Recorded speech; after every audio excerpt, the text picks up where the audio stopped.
You know, ladies and gentlemen, it's amazing how when you care, you'll search all kind of places to see if truth might be hiding there, and maybe you can discover some things. I remember 40 years ago, 42 or 3 years ago, when I was actually beginning on this path, I was wondering if I could sustain myself. And I tried a couple of things just to see just how much I could endure. And I found out I could endure quite a lot, yet there was still much more that I could if I put my faith in the right place. You know, I was thinking that I knew that we were all ignorant to truth. And by my being given an introduction to it, I knew that my initial efforts would not produce that much in terms of making changes in our way of life. But you have to do it anyway because it's a new you. And this is the way you roll. This is the way you progress. This is the way you go forward. I haven't played a part in this particular way of life that I've been condemning for quite some time. I remember when as I was stating a moment ago, when you care about something, you look for a solution, you look for answers. And when it came down to religion, I've studied all kinds of them. And if you try to query me on them, I could not answer many of your questions, but I can answer the main ones. And the main ones are, and they're applicable to each one, do they satisfy the call of God? And the answer is no.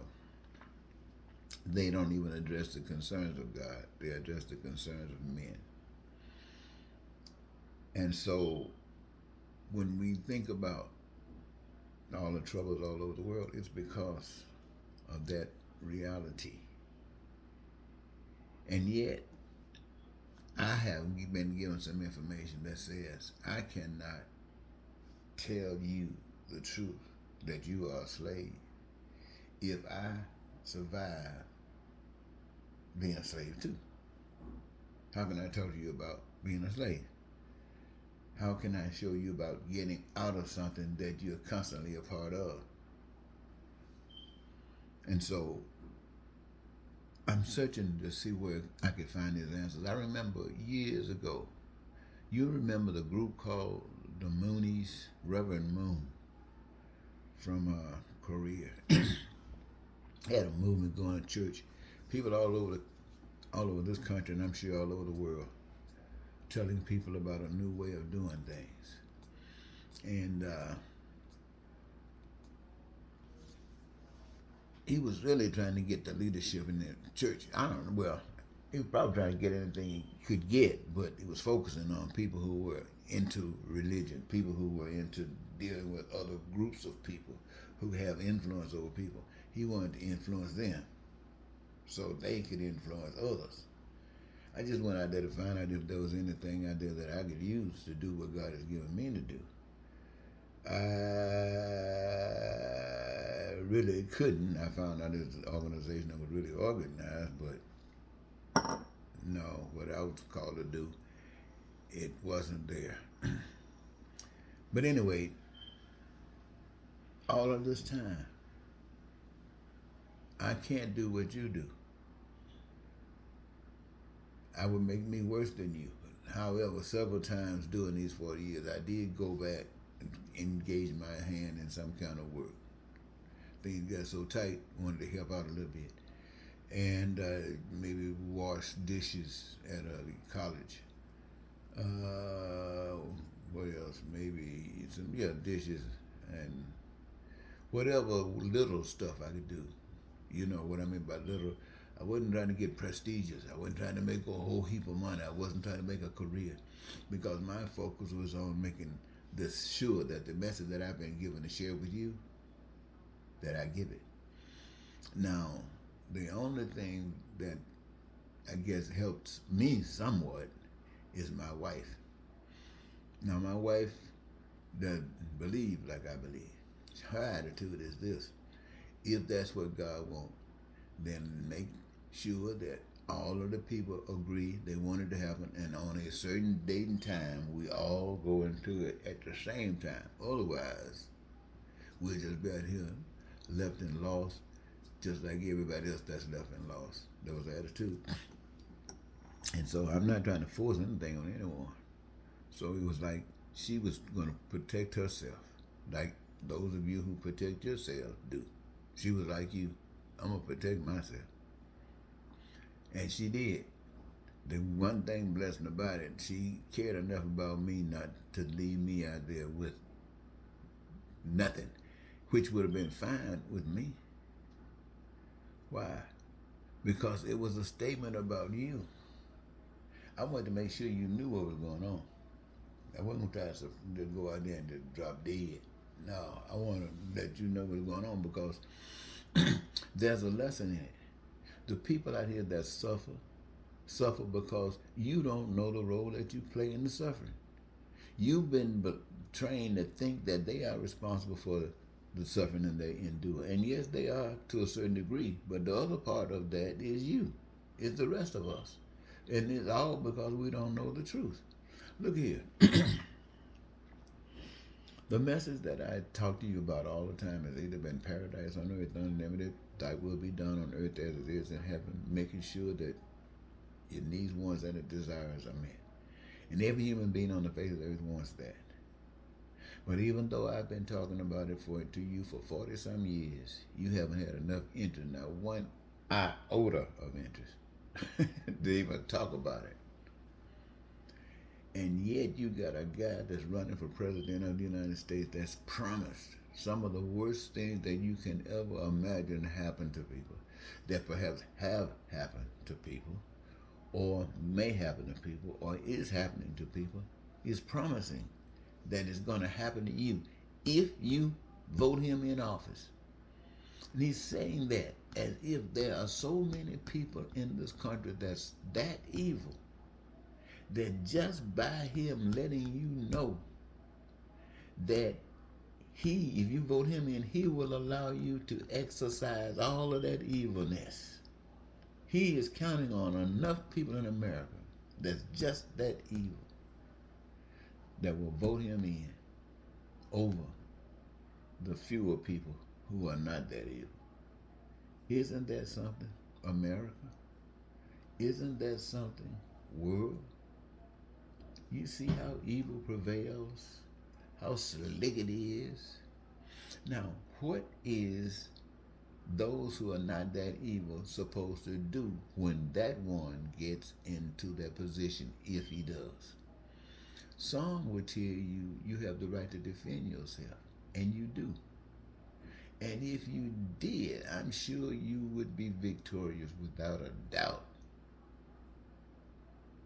But if you were so tired of this that you just made up your mind you're not going to fight it, you wish they just come and free you from this place.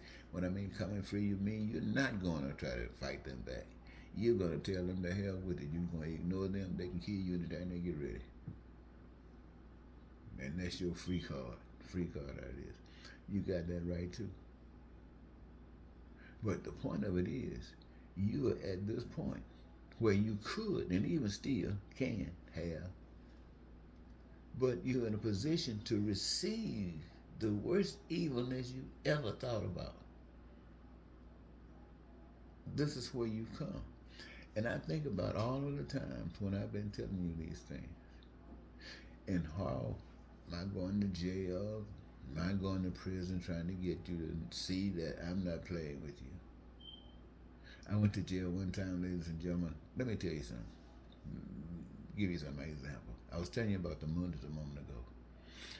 We went to a conference. I believe it was I think it was probably in Houston or something. People from all over the country went to a conference in Houston.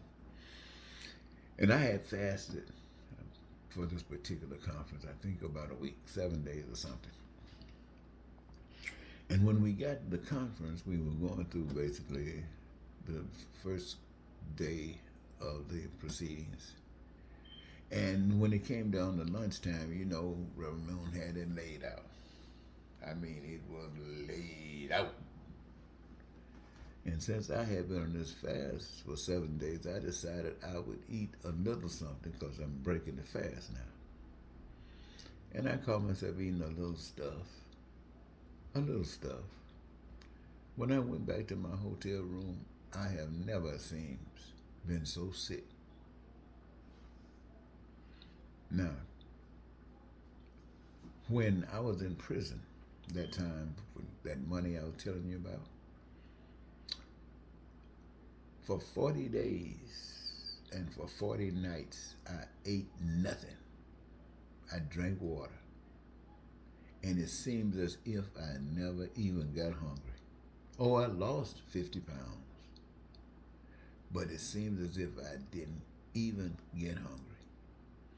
But the day I came off of that fast, I was so hungry. They had taken me from the prison cell to the hospital to check my health and see how I was doing. I guess they was getting ready to consider releasing me or something like that. And while I was being returned from the hospital, I was in a holding cell right after lunch or something. And man, everybody else had left out. I'm in that holding cell by myself. You bet your last money I was in that garbage can trying to find some food, and found some. And while people had bit off it or something, I just tear from around that and enjoyed the heck out of that sandwich or whatever it was. And you think I got sick 40 days for it? No, didn't feel nothing. So my point, ladies and gentlemen, is that it's your motivation. It's what moves you to do the things that you do. That probably plays a major part in the outcome of it. So when you find yourself don't want to be a slave and choose not to be a slave, and your faith is superior to your fear, then you won't be a slave. And nothing on this earth can make you be a slave. And you'll feel like the freest person on the face of the earth. You'll feel like Jesus. I'm telling you. But I'm saying that because, as far as I can see, God left no way out. Killing is the ultimate sign of your ability to commit to evil. And dying for the right reasons is the best way and the only way you really can authenticate your authenticity. Think about that. Goodbye.